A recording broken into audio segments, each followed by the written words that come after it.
कृष्णा कृष्ण कृष्ण हरे हरे, हरे राम राम राम हरे। गुरु महाराज श्रील भक्तिपाद की जय, गुरु महाराज श्रील प्रभुपाद की जय, गौर सुंदर महाप्रभु की जय, एकादशी महारानी की जय।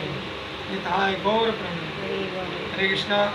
आज हम श्रीमद् भागवतम महापुराण के प्रथम सकंद 7वें अध्याय के 12वें श्लोक पर प्रवचन करेंगे।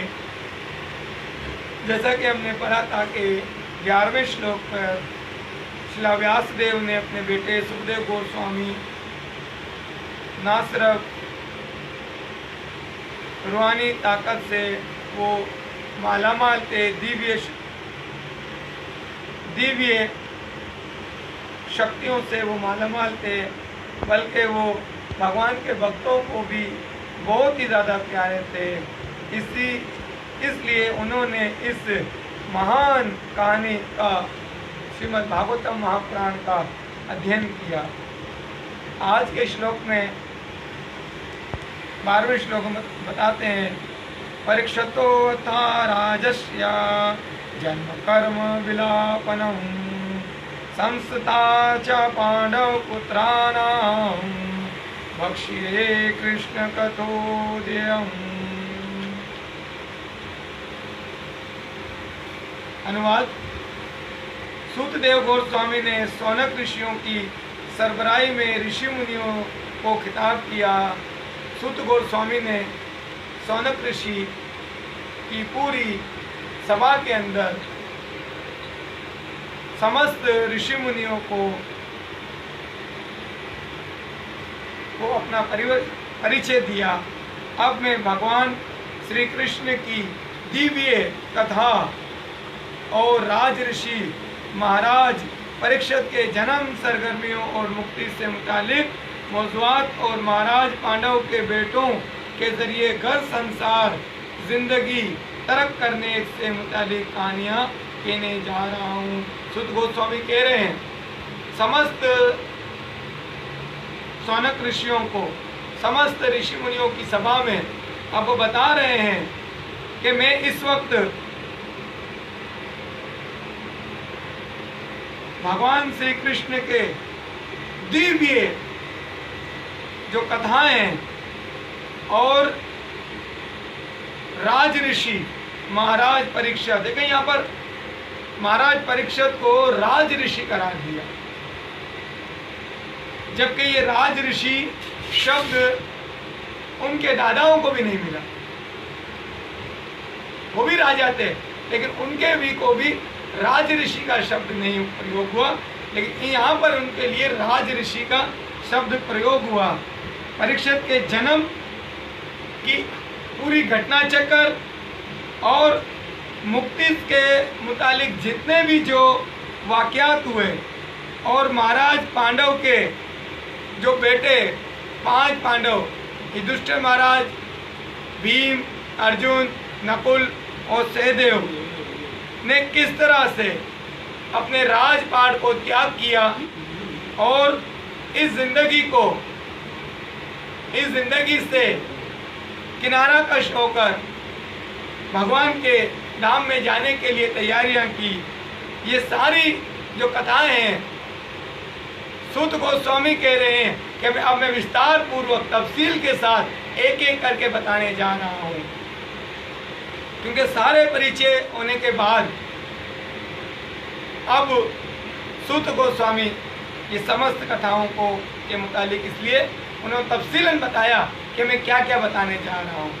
तात्पर्य परम पूज्य श्री भक्तिवेदांत स्वामी श्रील प्रभुपाद महाराज द्वारा इस श्लोक के मुतालिक हमारे परम गुरुदेव श्रील प्रभुपाद जी वो सुंदरता से हमें समझाएंगे, ताकि वो अच्छी तरीके से इस श्लोक के शब्दों को हमारे समझ में आ सके। भगवान श्री कृष्ण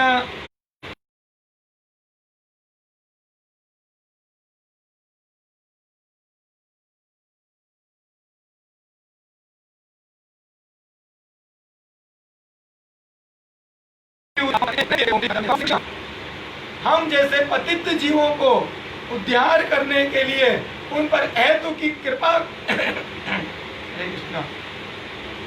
हेतु की कृपा बरसाने के लिए मुख्तलिफ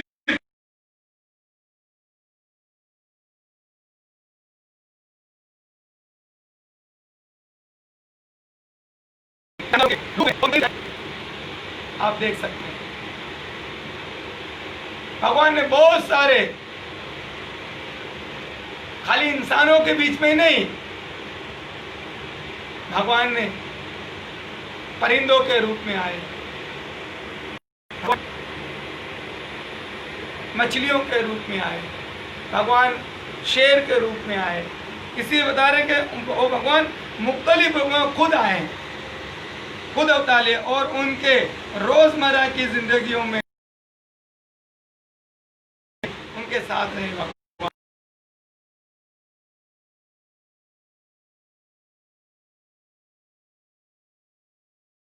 ताल्लुक श्री कृष्ण की लीलाओं से है तो फिर उसे भगवान की रूहानी लीलाएं समझनी चाहिए। श्रील प्रभुपाद की कोई भी लीलाएं जो इस संसार की हो, जिसका ताल्लुक अगर भगवान श्री कृष्ण के परम लीलाओं के साथ जुड़ी हुई हो, जिनका नाता भगवान के साथ जुड़ा हुआ हो, तो उन दिव्य कह सकते हैं और दिव्य समझना चाहिए। श्री कृष्ण के बगैर पुराण और महाभारत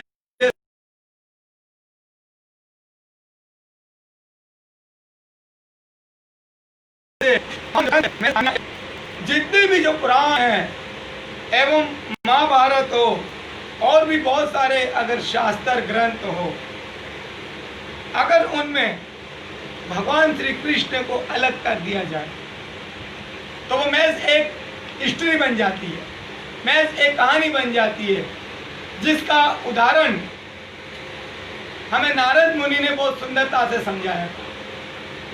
वेदों व्यास मुनि ने 17 पुराण, 108 उपनिषद, वेदांत सूत्र, श्रुतियां सबको लिख लिया था, लेकिन उसके बावजूद उनको मन की जो वास्तविक जो शांति है वो उनको प्राप्त नहीं हुई। क्यों? क्योंकि उन समस्त में भगवान श्री कृष्ण को सर्वप्रथम नहीं कहा गया था। और यहां पर श्रील प्रभुपाद जी भी कहते हैं कि वो सिर्फ महज एक हिस्ट्री रह जाएगी, महज एक सिर्फ फसाना रह जाएगा,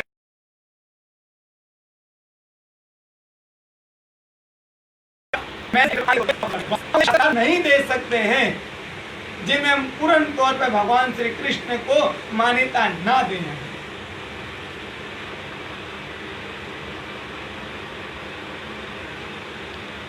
लेकिन श्री कृष्ण के सबब वो रूहानी बन जाता है, लेकिन जैसे ही भगवान श्री कृष्ण उसमें एंट्री मारते हैं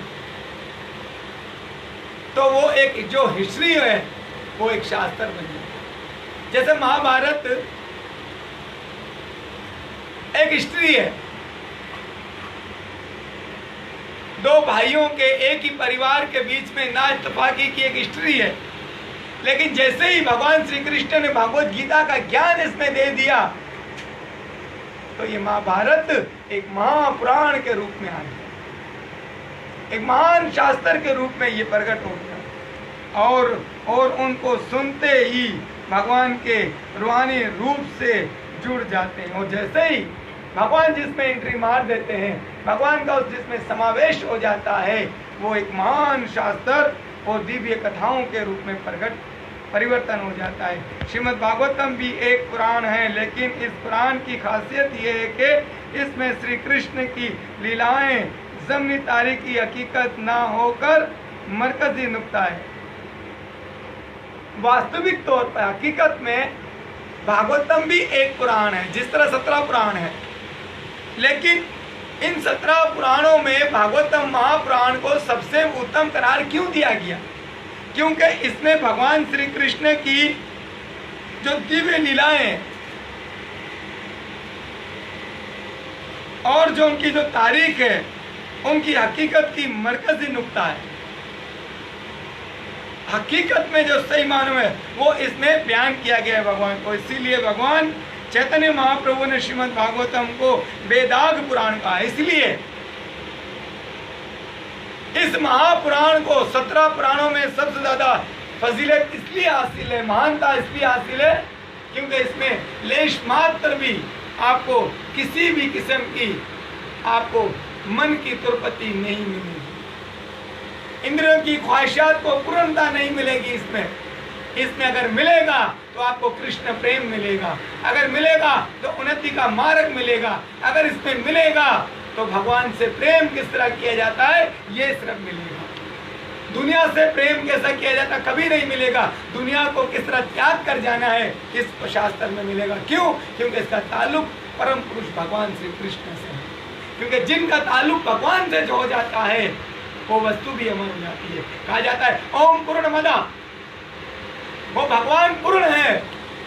ओम पूर्णमदा पूर्णमिदं, जितने भी अणु जितने भी चीजें भगवान से निकलती है वो समस्त चीजें भी पूर्ण हो जाती है। इसलिए भगवान बेदाग है और भगवान से रिलेटिव उनके साथ जुड़ी हुई हर चीज भी वो बेदाग है। इसलिए इस पुराण को बेदाग पुराण महाप्रभु ने कहा है। चैतन्य महाप्रभु ने भागवतम महापुराण को बेदाग पुराण कहा है, लेकिन भागवतम पुराण के कम अकल भक्तों की एक ऐसी जमात है, लेकिन भागवतम पुराण के कम अकल भक्तों की एक ऐसी भी श्रेणी है जो इब्तदाई सकंदों को पहले समझे बिना 10वें सकंद में बयान करदा भगवान की लीलाओं का जायका लेना चाहते हैं। बहुत शक्ति शेषनाथ प्रभुपाद जी कहते हैं। अगर एक मिसाल के तौर पर अगर कोई बच्चा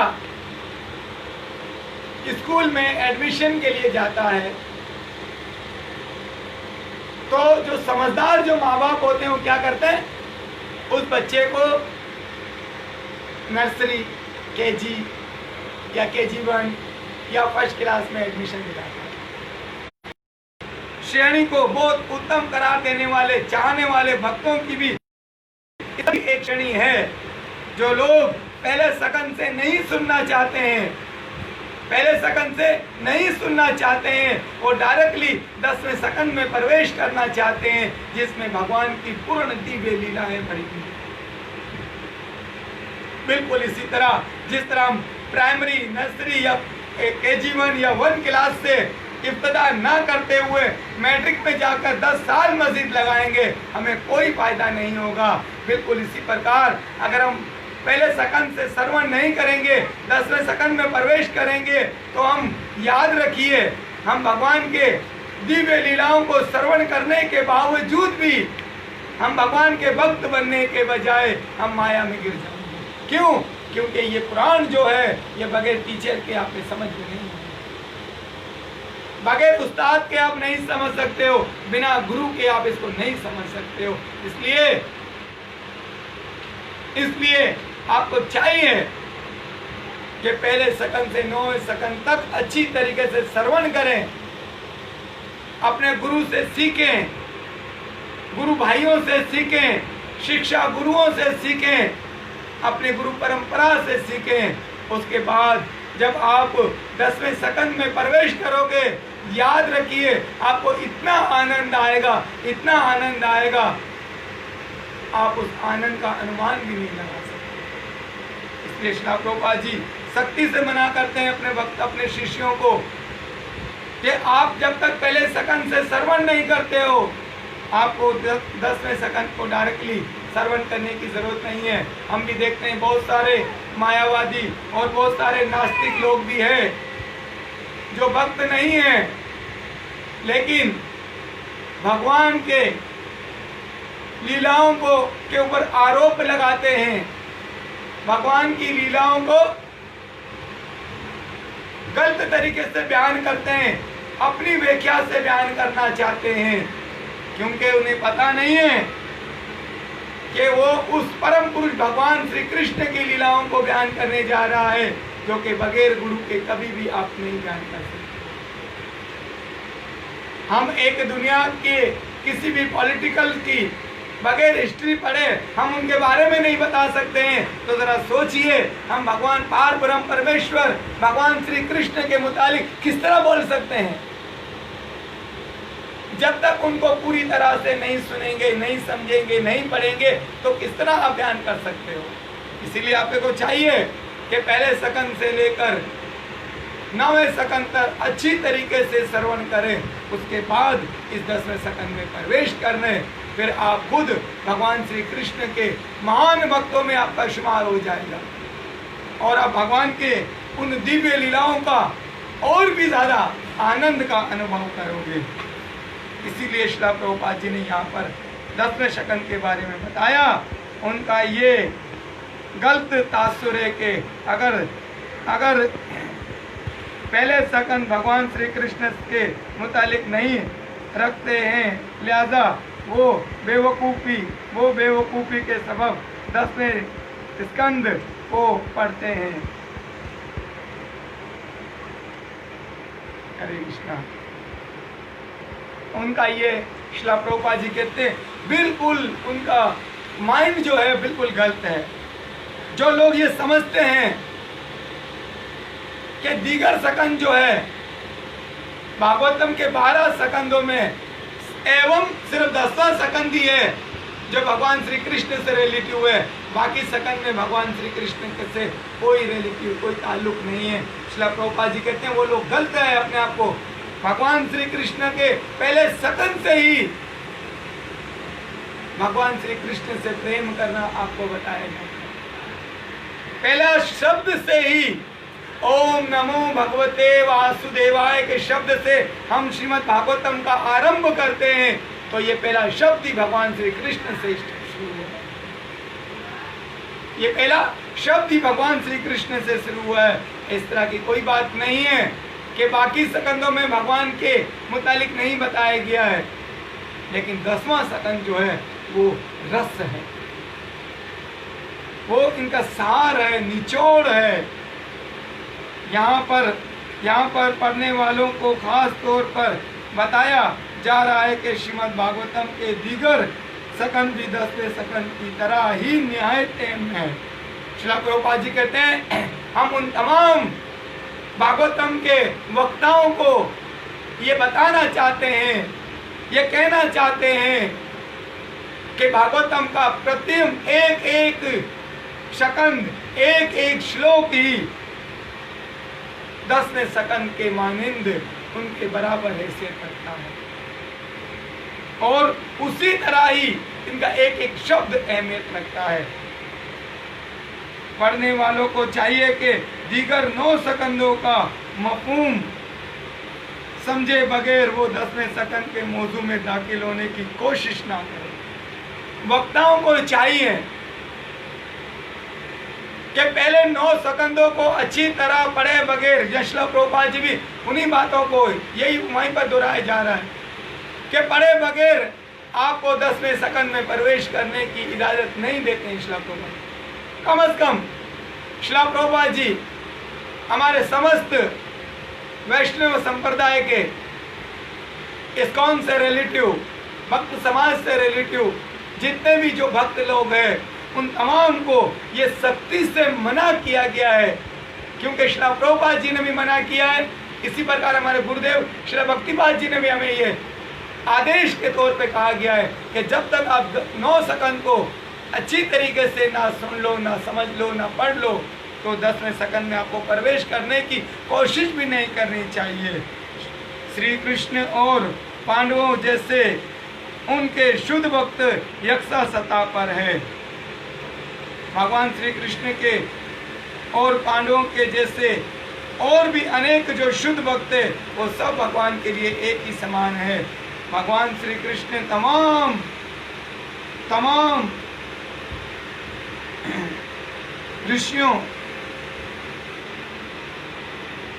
ऋषियों वाले अपने भक्तों से अलग नहीं होते हैं।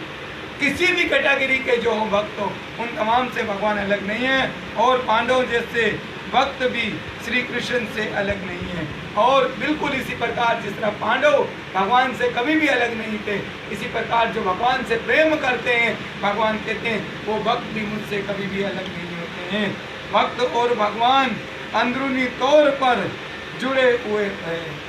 वास्तविक तौर पर श्रील प्रभुपाद जी कहते हैं भक्त और भगवान का नाता एक ही है। जिस तरह भक्त अपने प्रभु से कभी अलग नहीं होते हैं, इसी तरह भगवान भागवत गीता में भी कहते हैं कि मैं उनसे कभी दूर नहीं होता हूँ, मैं उनसे कभी भी दूर नहीं होता हूँ। समोहं सर्वभूतेषु, भगवान कहते हैं मैं हर एक जीव के अंदर वास करता हूँ, क्योंकि मैं कभी उनसे जुदा हो ही नहीं सकता हूँ और वो अलग नहीं किए जा सकते और मुझे कोई भी उनसे अलग भी नहीं किया जा सकता। लिहाजा उनसे ताल्लुक़ रखने वाली बातें कृष्ण कथा या भगवान के मौजू ही है। इसलिए जो भी बात, जो भी कथा, जो भी हिस्ट्री जिनका ताल्लुक भगवान श्री कृष्ण से है, वो उनसे कभी भी अलग नहीं हो सकती। एक बार भी जिसमें कृष्ण शब्द आ जाए, वो शब्द भगवान श्री कृष्ण से कभी अलग नहीं हो सकते। अगर हम 1 घंटे का प्रचार करते हैं, प्रवचन देते हैं और उसमें शब्द एक बार भी श्री कृष्ण नहीं आता है, तो समझ लो आपका 1 घंटे का जो प्रवचन है वो सब बेकार है। और 1 मिनट का अगर आप प्रवचन करते हो और उसमें कई बार श्री कृष्ण हरे कृष्णा कृष्ण कृष्ण हरे हरे, हरे राम राम राम हरे हरे शब्द का प्रयोग करते हो, तो वो 1 मिनट का जो आपका प्रचार है वो 1 घंटे के प्रचार से कहीं कम है। क्यों? क्योंकि उस 1 मिनट में आपने उस समस्त शास्त्र को समेट दिया है। उस 1 मिनट में आपने वेदों को एक कर दिया है, वेदों का रस निकाल लिया है। इसी प्रकार हमें चाहिए कि हर वस्तु में हमें कृष्ण को देखना है, हर चीज़ में हमें कृष्ण को देखना है और कृष्ण के साथ ही अपना नाता रखना है। जब हम भगवान श्री कृष्ण के साथ अपना नाता रखते हैं तो याद रखिए कृष्ण हमको कभी भी नहीं छोड़ेंगे, कृष्ण हमको कभी भी नहीं छोड़ेंगे। क्योंकि यहाँ प्रभुपाद जी ने कह दिया कि भगवान अपने भक्तों से कभी अलग हो ही नहीं सकते, क्योंकि जितना हम भगवान से प्रेम करते हैं, याद रखिए उससे कई गुना ज़्यादा भगवान हमसे भी प्रेम करते हैं। इसलिए हमें चाहिए भगवान के दिव्य कथाओं को, भगवान के दिव्य लीलाओं को अपने गुरु के माध्यम से सुने, गुरु के और शिक्षा गुरुओं के माध्यम से सुने, तब आपको भगवान की दिव्य लीला समझ में आ सकती है। भगवान कोई आसान वस्तु नहीं है कि हर एक व्यक्ति जब चाहे वो कृष्ण की तरफ आए और वो कहते मैं समझ गया हूं। नहीं, भगवान श्री कृष्ण को अगर हमें समझना है तो सर्वप्रथम हमें गुरु को समझना है। याद रखिए भगवान श्री कृष्ण कभी भी गुरु के बगैर किसी भी वस्तु को स्वीकार ही नहीं करते। इसलिए हमारे संप्रदाय में सबसे पहले हम भोग जब लगाते हैं, नमो ओम विष्णु पदाय कृष्ण पृष्ठाय भूतले श्रीमते कीर्तनानंद स्वामी नामिने, क्यों कहते हैं? हम अपने गुरुदेव को सबसे पहले भोग लगाते हैं और हमारे गुरुदेव वो अपने गुरुदेव श्रील प्रभुपाद जी को भोग लगाते हैं। प्रभुपाद जी सरस्वती गोस्वामी जी को भोग लगाते हैं, सरस्वती गोस्वामी गौर किशोर बाबा जी को भोग लगाते हैं। इसी तरह हमारी ये परंपरा भोग लगते लगते भगवान श्री कृष्ण तक पहुँचती है, इसीलिए वो दिव्य बन जाते हैं। अगर आप डायरेक्टली हे कृष्णा आके भोग ले लो, कभी भी नहीं लेंगे, याद रखना। क्योंकि जैसे एक मिसाल के तौर पर किसी फैक्ट्री में हम काम करते हैं, उसके बहुत सारे डिपार्टमेंट होते हैं, हर डिपार्टमेंट का अपना अपना एक मोनोग्राम होता है या कार्ड होता है, तो उसी कार्ड के अनुसार वो उसी डिपार्टमेंट जाने के योग्य होता है। जैसे फर्ज करो किसी एक डिपार्टमेंट का सुपरवाइजर है, अगर वो दूसरे डिपार्टमेंट में जाके कहे मैं सुपरवाइजर हूँ, बोले तुम यहाँ के नहीं तुम वहाँ के सुपरवाइजर हो, तो वो उसकी निशानी है, वो उसकी पहचान है। इसी प्रकार जब हम भगवान के पास जाते हैं तो भगवान हमसे सबसे प्रथम पूछते हैं तुम किस गुरु के शिष्य हो, लिहाजा हम कहेंगे हम भक्तिपाद जी के शिष्य हैं, तो भगवान कहेंगे आप उसी लेन में लग जाओ। इसी प्रकार जो जिस गुरु के शिष्य होंगे, भगवान उन्हीं के गुरु के माध्यम से ही हमें स्वीकार करेंगे। तो लिहाजा हमें सर्वप्रथम अगर हम किसी तरह आलसी करके किसी कारण सर्वप्रथम कृष्ण को याद ना भी करते हो, लेकिन गुरु को अगर हम याद करते हैं तो कृष्ण स्वीकार कर लेते हैं। और अगर हम गुरु को नमस्कार किए बिना भगवान की तरफ जाते हैं, भगवान देखते भी नहीं हम। याद यकीन कीजिए, भगवान हमारी तरफ देखते भी नहीं है। हमारी मारवाड़ी में एक कहावत है, कहते हैं कि गुरु रे बगैर नुगरो। क्या कहते हैं? गुरु रे बगैर नुगरो, यानी नुगरा इंसान उससे कहते हैं जिसका अपना कोई वजूद ही नहीं, जिसको कोई लोग लायक ही नहीं करते। ये शब्द बहुत ही हमारे मारवाड़ी में बहुत ही इसको सही नहीं माना जाता है। बिल्कुल इसी प्रकार जिसका गुरु नहीं होता है हम लोग कहते हैं वो नुगरो है। तो इसीलिए हमें नुगरा नहीं बनना है भाई, हमें भगवान का प्रेमी बनना है। तो भगवान का प्रेमी उसको बनेंगे एवं गुरु को आगे रखेंगे। गुरु समान दाता नहीं तीन लोक के माई। क्या कहा? गुरु समान दाता नहीं इस तीन लोक के माई। क्योंकि गुरु समान देने वाला इस तीन लोक में ही नहीं। तीन लोक की संप्रदाय गुरु पल में दीनदार। जब गुरु दया कर देते हैं तो तीन लोक की संप्रदाय गुरुदान में मिलती है। उन तीन लोगों की संप्रदाय से भी महान वस्तु हमें दान में दे देते हैं।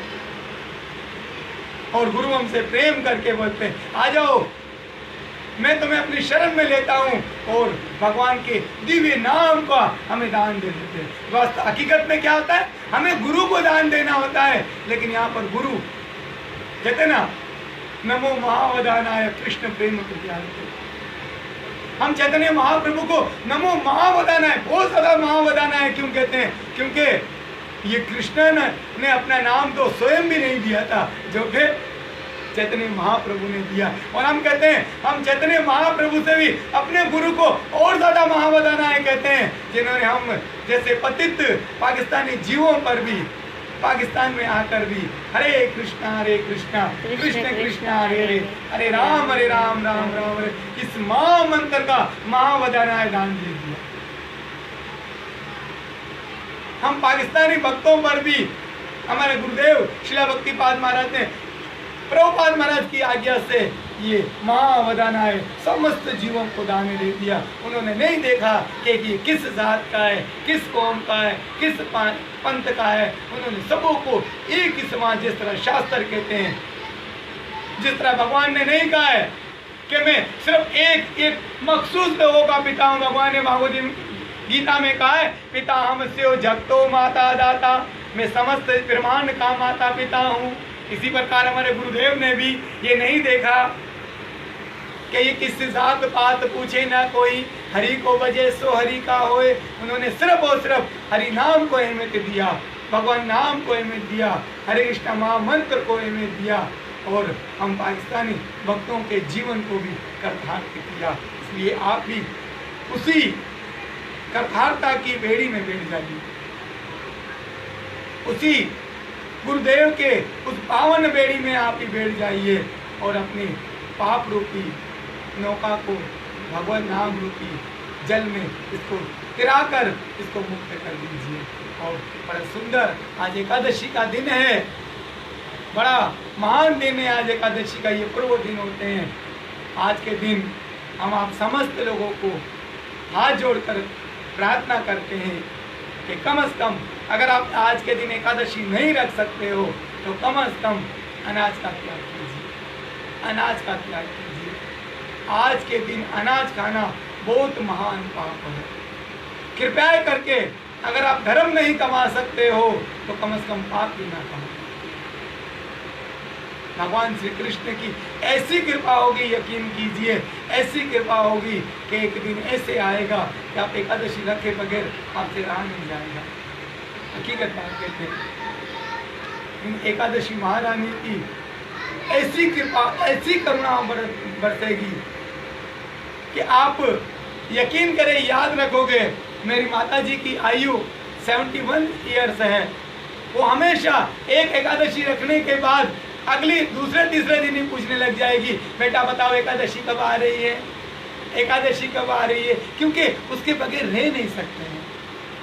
तो आप भी, बहुत सारे लोग मेरी माता जी से भी बड़ी आयु के होंगे, कुछ लोग छोटे होंगे, कुछ लोग हमसे भी छोटे होंगे, हमारे पुत्र के समान होंगे, भाई के समान होंगे, बहनों के समान होंगे, पुत्रियों के समान होंगे, माताओं के समान होंगे। आप समस्त लोगों को कहते हैं एकादशी के दिन आप भगवान से प्रेम करें और एकादशी का व्रत रखें।